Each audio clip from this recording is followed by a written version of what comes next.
This week, is technology's drive for bigger bad for society? Is growth at any cost the root of some big problems? This week on Future Forward, we'll dive in. Then, Hertz is suing Accenture over an unbuilt website. And we'll check out what happened to social robots. I'm Alexis Cordato. And I'm Steve Rosenbaum, and let us launch. Hey Alexa, how are you? Welcome back. Week 2. You came back. She came back. Hey everybody, she came back. We didn't scare her away. Thanks, Steve. Before I forget, big shout out to our friends at IEEE Spectrum. IEEE is the flagship magazine and website of IEEE, the world's largest professional organization devoted to engineers and the applied scientists. And this week we've got a terrific story from them about social robots and what went wrong, but that's later in the show. First, chapter 1, scaling. So this was an idea that you had, so I'm going to let you kind of like lead a little bit. Like, what do you make of this thesis that scale is bad? So I've been working at high growth startups for over a decade, and for the longest time, I was drinking the Kool-Aid big time, that growth was good, and I was celebrating every subsequent round of fundraising like it was a sport. And I think what I've realized is that we've perpetuated this ecosystem where companies, founders are really just trying to tell the story of growth for growth's sake. And it actually has some unintended consequences, I think. Well, keep going, because you've been in those trenches. I have too, but a little bit different. Unintended in what way? So take Facebook as a great example. I'd say you can start out with, a noble cause, like make the world a more connected place. But here we are, more than a decade later, and you have a platform that has basically challenged whether we might have a fair, free election ever again. And you can say that some of these technologies, these companies are eroding the way that we're actually creating meaningful connections. People are more depressed or lonely than ever. Our ability to actually create meaningful connections is maybe not happening as well as it used to before these technologies were invented. All right, so let's, just as an example, if I go to a local bar or a coffee shop and I'm reading an interesting book and someone comes up to me and says, hey, I like that book, or I didn't like that author. It's possible there is a size at which you can actually meet strangers or friends or neighbors and have interesting conversations. If you go to a stadium rock concert, other than the person you went with, it's unlikely that you're going to make or even find people you know. So, like, is it like, are we willing to say on the pod that essentially, by connecting everybody indiscriminately, we've built kind of a bad social experiment that's kind of going sideways? I don't think it is as tragic or definitive as this is bad. I think what I'm just trying to say is that we need to be much more thoughtful about how we are designing experiences, because if we are just saying, keep growing, keep raising, keep shooting for an astronomical valuation, that the process of doing that is actually hindering all of the good, slow thinking that might actually affect millions of people. So let's try and come up with a good example and a bad example. So, like, since we're talking IPO moment in time, what about Uber? Is Uber fundamentally better because it's bigger? Uber is a great example of a company that raised a lot of money, that chased these unicorn valuations, and in the process hurt a lot of people. You had security and safety concerns. You had that programmer culture run rampant internally. You had international markets in India where women were being assaulted by drivers. And this was a company that was poorly equipped to do anything about it. And so again, these things are not mutually exclusive, or at least that's what I'm trying to say. Go ahead and grow your market share, build a great business that adds value in the world, but simultaneously be that much more thoughtful about how you are designing this ecosystem or platform, because the consequences of that are potentially uh, counter to the good that you're actually trying to create. So I can think of one, but I'll ask you first. Like, can you think of an example? You don't have to name the company. You've worked a bunch of places, so it's all anonymous. But like, can you think of an experience where a company grew and went from being awesome and collegial and small and productive to like just too big to work well? I mean, I think every person who's been at a startup that has grown has felt growing pains. There was that book. It was at HubSpot. Who's that guy? Yeah, He, yeah, he yeah, he yeah. wrote a whole book about HubSpot scaling. And I'm not saying that HubSpot is a bad company. They're actually doing really well as a publicly traded company. But there are countless stories of startups that have failed miserably, and the founders in their medium post-mortems have basically said, I shouldn't have taken that cash, or I should have stayed smaller, or I should have really found product market fit before, going after that next round. So Dan Lyon's book is a great. I googled it because I couldn't remember his name either, and you're exactly right. I mean, it is startup hell is what he calls it, and it's a kind of a blow by blow meltdown. So I'm looking for someone to blame. Do we blame VCs? Do they just throw too much money at it and then wash out the founder and put I mean, Travis wasn't even invited to the ringing of the bell for the IPO for Uber because they don't want his brand anywhere near the Uber brand. Although we could do a whole I show feel about. so torn about that. Yeah. I actually feel really, really torn about it.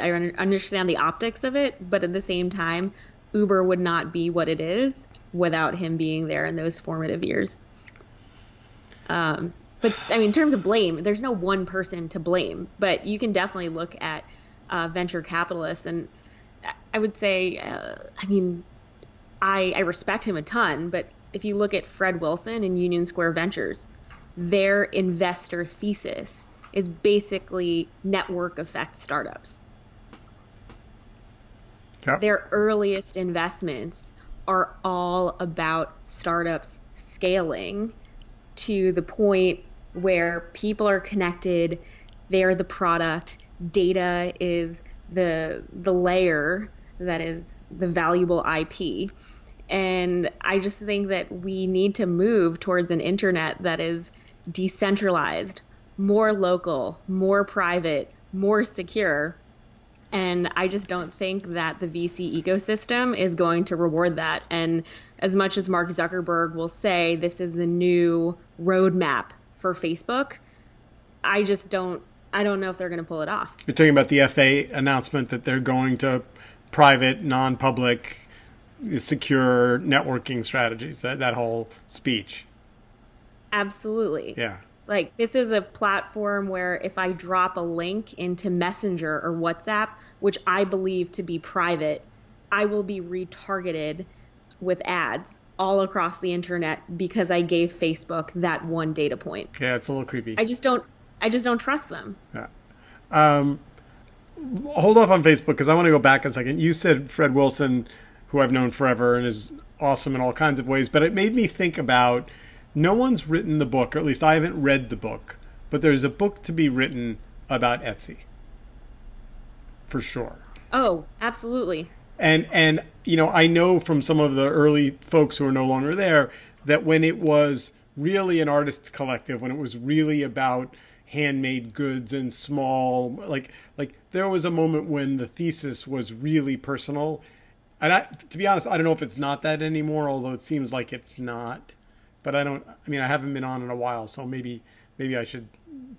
I just saw a stat that said that 90% of the makers on Etsy are actually women, which was actually a nice surprise for me. It means that there is an economy or an ecosystem that is blossoming and it's enabling women to do more. All right, so we're going to put a pin in Etsy. We're going to come back. I think that we Etsy could be. We'll do some research and see if there's a chapter of a show in Etsy. But F8. I watched the keynote. Um, I guess my gut was that there's a difference between less public networking, and if it's still an ad based business, if it's still its goal is to target ads based on, then you're right, then you can't talk about something privately with your friend about, a medical issue or about a social issue, or something that you want to just interact with a person on, and then find that there's an ad targeted at you. That's Whether it's Google, Facebook, when the companies are creating an artificial market and controlling supply and demand and the levers around that, it's inherently a conflict of interest. all right. So just to kind of put a button on this chapter, what we're saying is not that scaling is bad, but that kind of indiscriminate scaling, because the VCs have thrown so much money at you that you need there was one company, I won't say the name because they just sold in the last 10 days. They had 50 million in, 60 million in, and sold for 200 million. And my immediate math on the back of the envelope was like, oh, that's bad. Right? Because it's 4x. Yeah. And VCs aren't happy at 4x. They want right. They want 10x. And the founder, who I haven't asked this of, but I could, but he wouldn't tell me, like at 4x, probably everyone's getting paid but the founder. Right. The founder's probably got an earn out number on, has to stay with the new company, Yeah, this is what I'm talking about. It's bizarre that when you talk to companies, reaching profitability is not a goal. No. And if a company reaches profitability, it's actually bad news for the investors. What did I see? There was some numbers that came out last week. There was a shocking loss number. Maybe it was WeWork that was like huge. They're burning a ton of cash. So Uber. But the thing I've wondered about with WeWork is, like, if what they're burning a ton of cash on is real estate and fit up and staff, like things that don't go away after you get to scale, what do they do to dial back the burn? I mean, fire their community managers? That would be fun. That's why if I were an investor, I wouldn't invest in WeWork. Well, wait, do they have a new name, right? Now they're the We Company or something like that? Yeah. And they're launching recreational studios, like fitness studios, lifestyle businesses. So here's what let's drill down on WeWork for a second, because here's the thing I guess I don't get. If you opened a spectacular sushi restaurant, and then you came to me and said, listen, I'm doing so well at the sushi restaurant, I'd like some more money because I want to open a burger chain. My immediate reaction would be, either you love sushi and you know about seafood, you know how to shop for it, you know how to source it, and you know how to care for it, and you have to keep it there. Like, what makes you, like, the fact, like, unless you're just a manager and you're hiring, executive chefs of different genres, mostly, the fact that WeWork would be good at physical community and buildings and real estate should make them not necessarily fitness experts, right? I mean, the only way I could say that works is when the brand is so unique that customers want that thing because of the brand. So Virgin would be the best example. If Richard Branson says, I'm going to move into a vertical like fitness, I know exactly what a Virgin gym is going to feel and be like without even stepping foot into one. With WeWork, I can't say that's true. Makes me so sad that Virgin America sold to Alaska Air.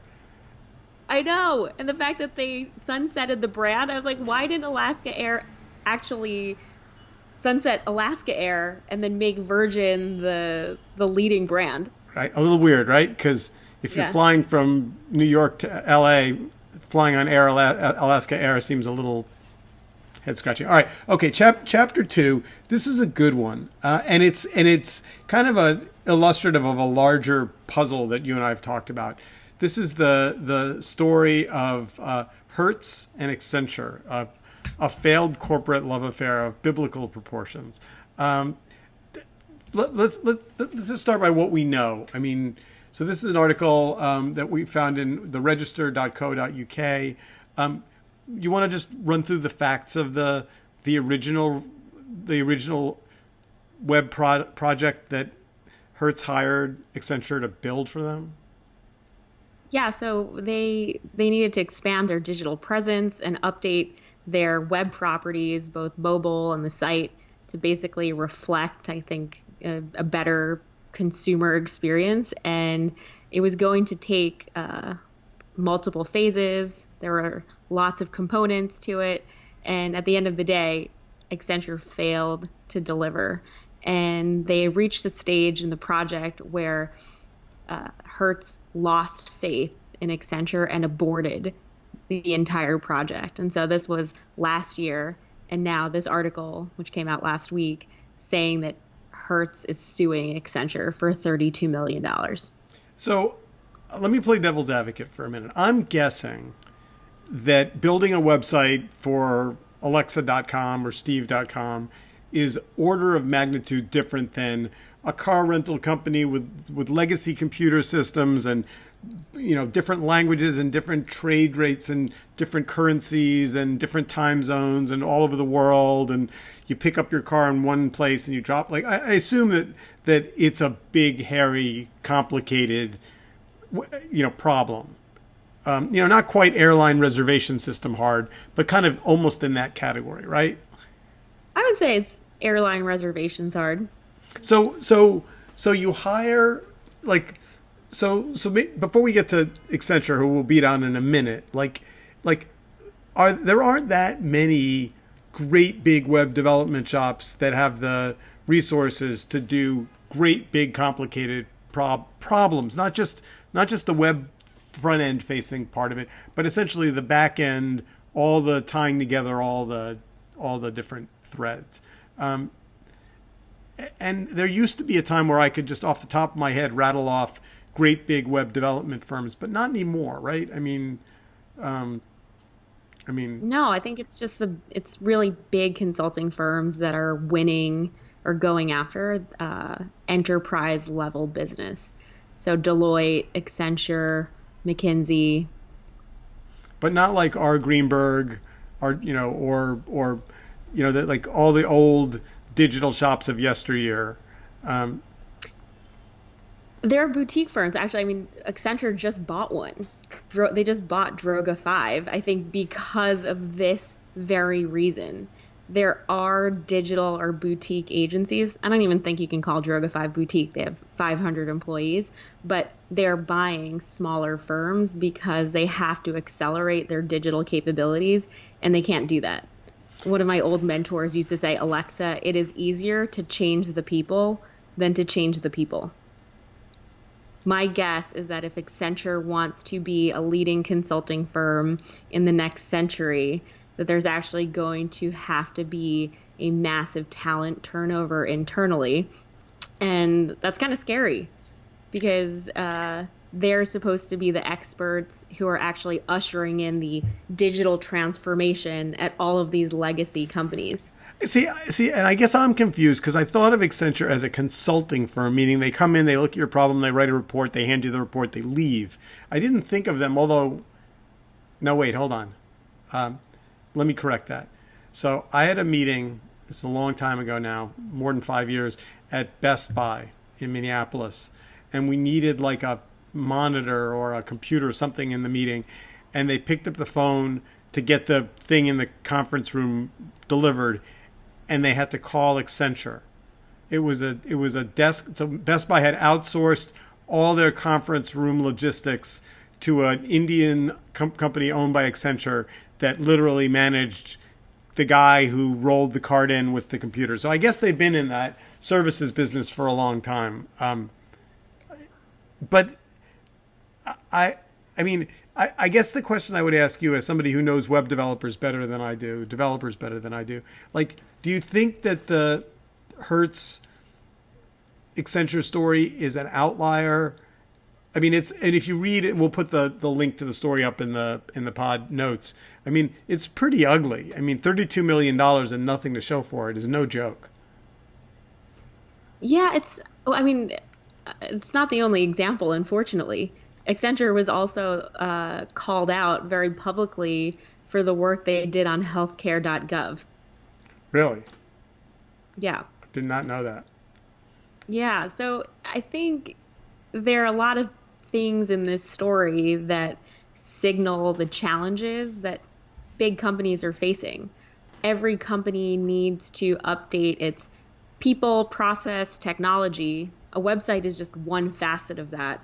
And you can look at any Fortune 500 brand and say that this is the challenge that they have. And unfortunately, their expertise is limited in-house. And then all of the agency partners that exist in the marketplace, I think, are also behind. And so I think we're just going to be stuck as consumers for, I don't know, an indefinite period of time with really bad web experiences. And this is the thing that is just freaky for me, because you have on one hand a conversation about new currency and Bitcoin and self-driving cars. And on the other hand, I'm just like, wait, I just want to be able to like rent a car on a website that is responsive and reliable. So let me read you just a little bit from the Register article, because it's juicy and good. So they say, the specs for the project call for a common core of libraries to be, quote, a fundamental principle of design, so that the company could share information and structures across all of its company websites and apps. And Accenture, well, completely ignored that, according to Hertz. And then it's a quote from Hertz. Accenture deliberately disregarded the extensibility requirements and wrote code so that it was specific to the Hertz brand in North America and could not be used for Hertz global brand or for the Dollar or Thrifty brands, the lawsuit alleges. That doesn't surprise me at all. If you think about where the technical expertise might lie, it might be in some dev shop in New York or San Francisco or Chicago, and now they actually have to support an international client or a multinational client, and we are so ethnocentric as Americans. This was a lesson I learned when I had a team overseas in Germany, UK, and France. They kept saying, Alexa, you keep thinking about yourself from the context of the US, and we have GDPR and privacy concerns and localization considerations, and you are completely oversimplifying everything. All right. Well, we're gonna let this story stop here because it's getting a little depressing, and we'll go to actually an equally depressing but slightly more charming story about robots. So this is the IEEE Spectrum article, and basically what they raise a whole bunch of names, Akini, Jibo, Curry, and the question is, what happened to social robots that essentially failed? And the author of the article says, just like Apple's Newton played a role in our technology at present, you could argue that Cosmo, Curie, and Jibo will play a similar role on the path towards success of social robots at home. But that presumes that the failed dog robots will lead to better home healthcare robots. I'm not so sure. Yeah, I'll admit, Steve, social robots, probably my least favorite technology that I think we can pursue, just because the idea of being social is never something I think we'll ever program successfully. So I will say that on 2 different occasions at trade shows, I have seen the Sony dog robot, and both times it wagged its tail at me and kind of cocked its head and its ears flapped, and I thought, boy, my dogs at home are really going to be threatened by this dog. And then I paused for a minute and went, no. I mean, Yeah, so exactly. your point is we're never going to be soothed or entertained or like what you're essentially saying, and I think I agree, is if we get to a place where we really need machines to pretend to be people because we can't get people to be social with, that's pretty sad. It is. And there are definitely use cases where the technology is probably beautiful. If you are an elder person and you don't have family members or friends and you want companionship in the last stage of your life, I can see that being incredible. I can see people who don't have visitors at a hospital benefiting from dog robots and nurse robots for companionship. But in terms of your everyday home use cases, like, no way. So you don't think that?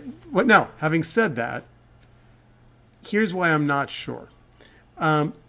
So think about machines you like better than people, and I'll give you an example. And maybe you'll disagree, but I don't think so. Bank Okay. teller, bank teller versus ATM. Oh, yeah. So it's easy to be nostalgic and go, no, remember the good old days the bank teller knew your name and oh, you need, you like fives rather than, no, I don't remember those days. I never had a friendly bank teller. Okay, Maybe, but here's the difference. I think that when it comes to the relationship with the technology, how transactional is it? With a bank teller, it is a very specific exchange that I want to have from point A to point B. But in terms of sitting with an ATM machine for coffee to discuss the weather and politics, no way. all right, so I'm going to try another one. And it's easy to be defensive about this, but be fair. So waiters and waitresses, servers in restaurants. If a robot came up to you, if you put your order in a iPad, and then a robot came up to you and put the plate on the table, I mean, like, is your relationship with the server really so like? I mean, they're being pretend friendly and you're being pretend social with them, and they're saying, "Hey, do you like your meal?" when they really don't care because they would like a tip. Like, So, as someone who loves eating out, is a big foodie, the question I'm asking myself is, would I rather have, say, B plus service consistently with robots or a mixed bag of C minus to A plus service with humans? And I think 99% of the time, I'm going to say the human experience because when it comes to hospitality, when it comes to a great waiter or waitress who has an amazing answer to the question, what do you recommend? Nothing can replace that. I'm thinking, have I had a great waiter or waitress in a very long time? Yeah, I can think of one really good experience and then a six or seven equally mediocre experiences. So yeah. Um, I anyway, don't know. I mean, anyway, some people might say, who knows? Maybe there are members of my family who would say they like their Alexa, their Amazon Alexa, better than me, but I doubt that. all right. But you know what? Let's talk about that for a minute. So Amazon stole your name, but you get the Yes, last laugh because you own the Twitter handle. absolutely. So how many times, like, without giving away numbers, but like, I assume people have shown up with checks and said, "We really want that Twitter handle." Surprisingly, no. They just, I don't know. Well, you should. Then They don't need it. you can announce it on the pod. You could say, "Hey, for the right price." Um, It has so much sentimental value for me, Steve. It's how I got my first job. tell that story. I don't know that story. I I graduated from Barnard in 2007, and so the New York Times headline that year was, "What is Twitter?" No one knew what it was, and I just had this hunch that the companies who got it, who understood that social media was going to fundamentally change the way businesses talk to consumers, I wanted to work there. So I literally profiled all of the companies in Boston who had a social media presence or a Twitter handle, and I just at replied employees at the company. And within a week, I had 7 interviews and was on a Chinatown bus for $20 to go up to Boston. That's a great story. All right. Well, we will not. By the way, I shut my Amazon Alexa mic off before we started this so that I wouldn't have chatter going in the background. It's been a great show. Lovely to see you. Next week, another interesting half hour. Probably no robots next week. We're probably going to set the robots aside. Future forward. We'll see you next week.